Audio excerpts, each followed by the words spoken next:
ये लोग ड्रामा करवा रहे हैं। आप शादी क्यों नहीं करना चाह रहे हो? आप मंडप में आकर के दहेज के कारण।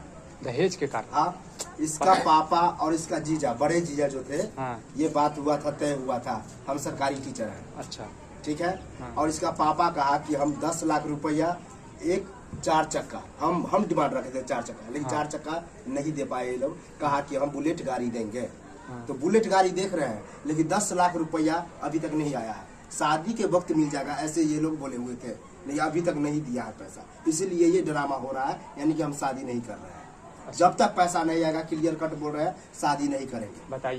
बताइए सर, मेहमान अब क्या नाम है, बारात आ चुके हैं यहाँ पे, सब देख रहे हैं, उसके बाद बेइज्जती हो रहा है ना, मेरा बेइज्जती हो रहा है ना कि हमारा समाज के लोग आए हुए हैं। कुछ सोचना चाहिए ना आपको, हैं? आप बताइए, आप लोग हमको करवा रहे हैं बेइज्जती, आप लोग करवा रहे हैं। बस आप ही का बेइज्जती हो रहा है क्या? यहाँ पे नहीं हो रहा है बेइज्जती। आप लोग का अगर बेइज्जती हुआ रहता, इसका पापा